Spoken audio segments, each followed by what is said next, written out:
Okay, All right. so here we are, people from Headbangers Mexico and Headbangers Latin America. Here we are with Mercury from Priest.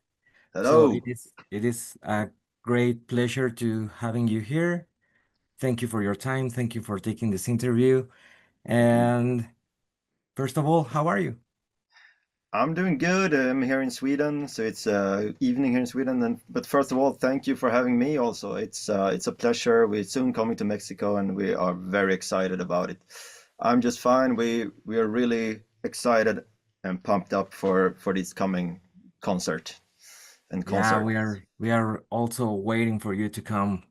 Thank Yeah, you. Yeah. it is just a matter of waiting a couple of weeks and we will Yeah. having you here. Yeah. So, okay, first of all, you are going to release a new EP, right? Yep. So, what can you tell us about that? It's the last release in a era, we can say, with these outfits.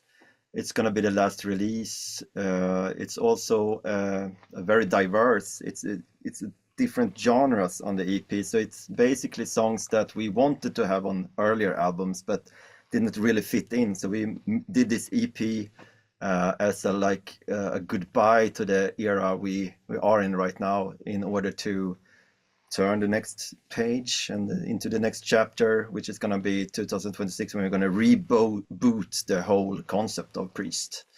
But Okay, so we can say that it will be like a rebirth. yeah, you can say that we're going to augment the our organisms for this. We're gonna do new masks, new suits, Outfits. everything, and a new sound also will probably emerge. You can hear some a little bit of it on the Chaos EP, the release that's coming now. We're gonna explore more maybe a 90s big beats style, but also always with having our origins still, so everybody gets their dose of Priest also. So Okay, that's great. And how was the process of writing and composing the Chaos EP? And where did you get the inspiration to make this EP? it's of course it's personal experiences mixed with what you see and read in the media, mixed up with popular culture. I got some inspiration from reading comic books. In this case, I read Swamp Thing. It's a character on the EP is borrowed from Swamp Thing, and also it's a song about heartbreak and how you can feel about that. And I think that's pretty universal feeling that everybody have some experience of. And also World on a Wire, the first song is inspired by the Matrix-like movie from the 70s called World on a Wire. It's also based on a book called Simulacron 3, which I think is the first depiction of simulated reality, when you're entering a simulated Mhm. reality. We also asked the question, what do your morals change in a simulated reality, or not? Do you change when you know you're entering a simulated reality, like in Tron or something like that? It's Yeah, it is like very philosophical, right? yeah, so a little bit.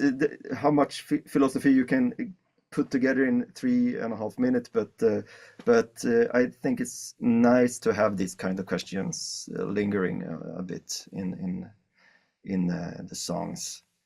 Also, Uh, we did an ending for the Tria Prima trilogy. It's a almost 12-minute track on side B of the EP, which is so we can say this EP is closing a lot of different chapters. It's an ending for what we are right now. okay, that's great. And tell me, why did you decide to choose World on a Wire as the first single? It's I wanted to present this new sound that we were exploring and gonna explore more. It's a homage, of course, to early Big Beat, early Chemical Brothers, let's say, and uh, we're gonna explore that genre. It's been dead for a while. It's not many that's going back to that. It's probably in many cases haven't aged that well. I think it's a few exceptions with early Prodigy stuff and Chemical Brothers, some other acts that could do it pretty good.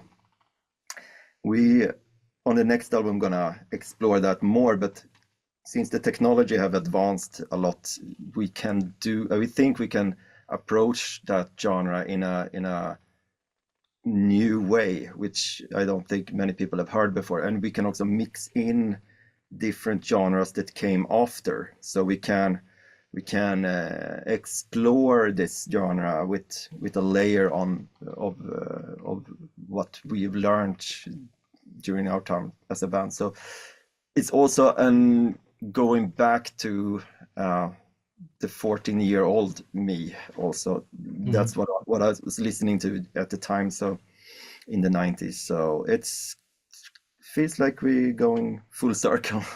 And I want to go back to like the beginning of this project. Yeah, Why did you decide to name this band Priest? it was back in 2011 actually. I was living in Berlin and did party a bit. Actually, I just woke up, or before I woke up, I just saw the name in front of my eyes. So Mm. I just went with it. We did a demo back in 2012 of The Pit, the first single we ever released.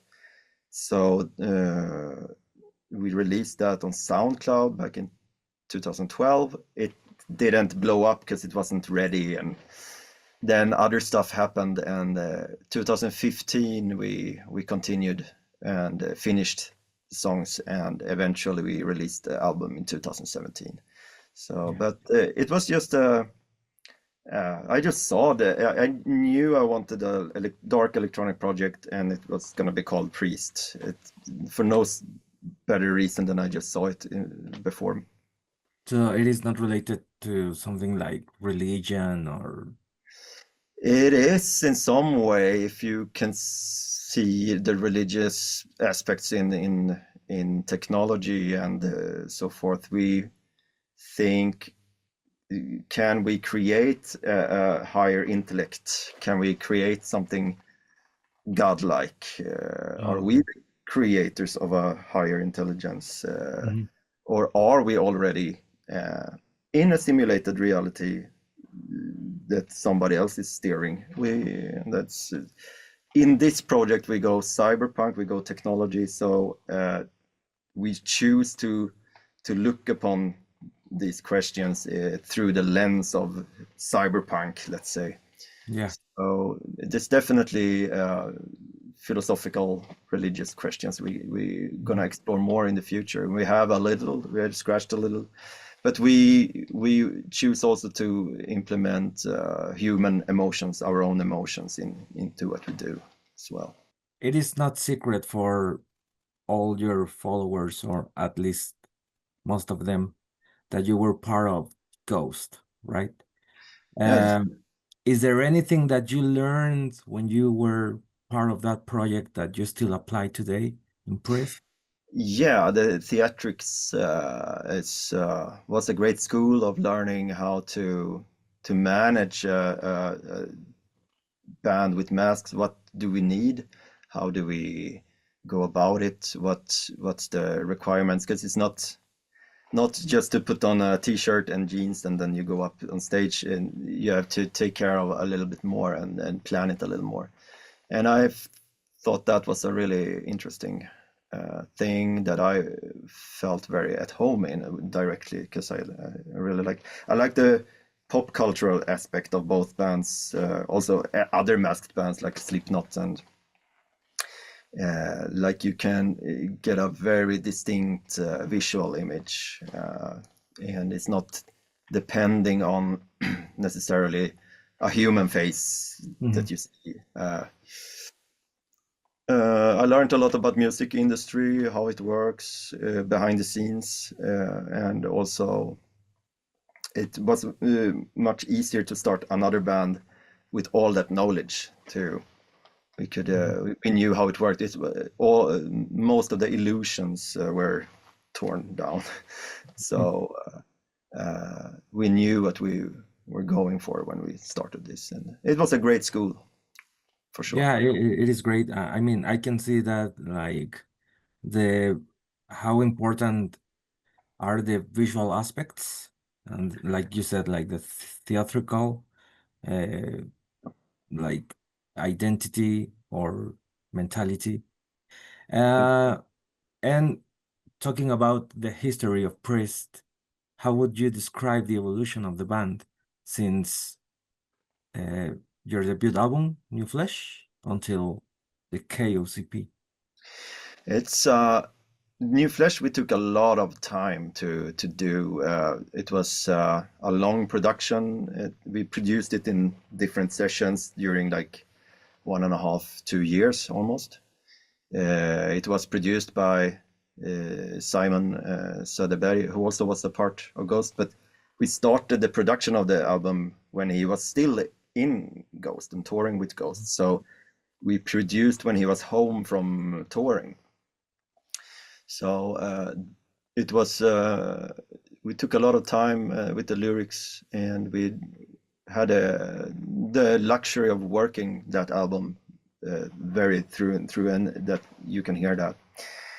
Second album was a bit harder. It was the first singer left the project, and we tried to get another singer, but eventually we had tours coming up, and a lot of different reasons I stepped in as a singer, because I'm writing the songs anyways. So Mhm.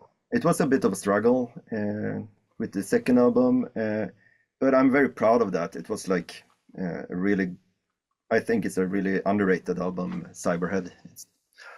Then we toured very extensively after the Corona, and released 2 more albums, which have followed the same line, basically darker, but we also dared to go a little humoristic in certain songs.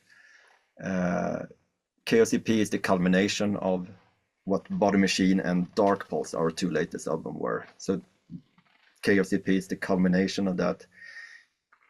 Next, in the future, we're gonna go more serious and more darker and danceable. And maybe we're gonna come to we're gonna go back to the darkness of the first release, but even darker or harder also. Yeah. And well, we already know that Priest is highly influenced by sci-fi, cyberpunk, all these synth and goth music and electronic music. How did you manage to handle all these things to convert them into Priest identity? It's when you consume a lot of pop culture and different kinds of music, I think Priest is the when you put stuff in a blender and you mix it, that's what comes out, and it's basically lots of my interests, lots of my uh, music genres I've listened to a lot.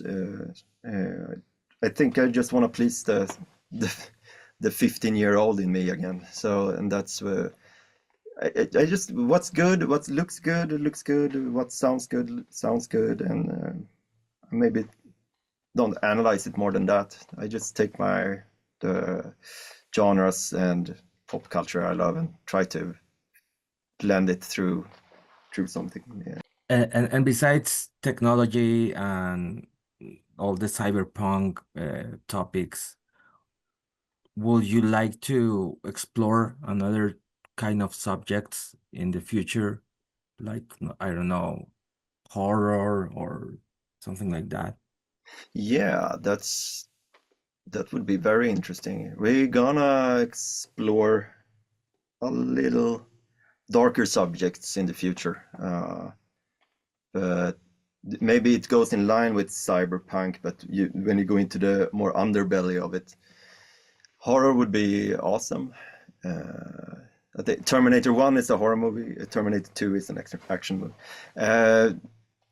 We definitely, I think we go in a little horror on the KOCP with the song Nuke Face. It presents a dystopian scenario, maybe in a funny way, but it's a serious undertone, of course. But we may be going a little more revolutionary in the next Okay. album. Great. And well, you are going to come to Mexico. This is going to be your second time in Mexico. Yes. And we're looking forward. What do you like about Mexico, and how different is the Mexican audience from other audiences around the world? Uh, we love the mezcal, of course, but uh, Mexico has the best audience in the world. It's just you're so engaged, and you know the melodies, you know the songs. It's sometimes I can't hear myself because the audience is singing along with the songs. It's a great energy, and we can't be more happy to be back in Mexico City on the Okay. 29th. Yeah, 29th, Yeah, like in 10 days exactly. yeah.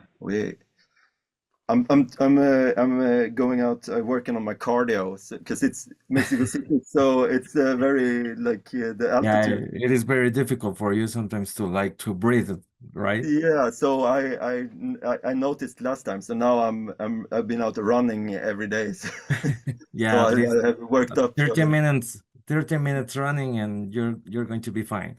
Yeah. Well, just to wrap this up, what is in like what can Mexican audience expect from the next show? And are there any surprises prepared?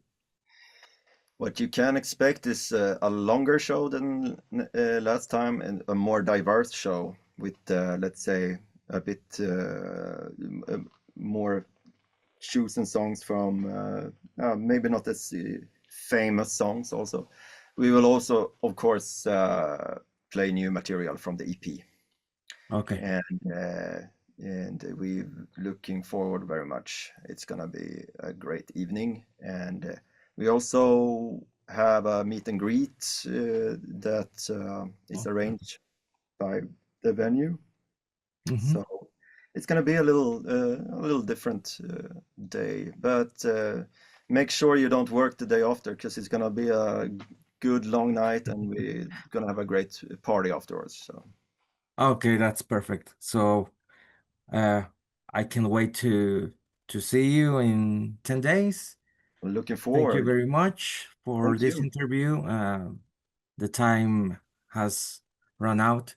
And last, I would like to ask you for a greeting to our friends in Headbangers. Thank you so much. Yeah, to all of you in Headbangers, thank you so much for having us. Thank you for this interview, and we so much looking forward to see you. Can't wait to be back in Mexico. Thank you very much, Mercury, and I hope you're doing great. And you And we will see you in 10 days. Thank you very much. too. Thank you.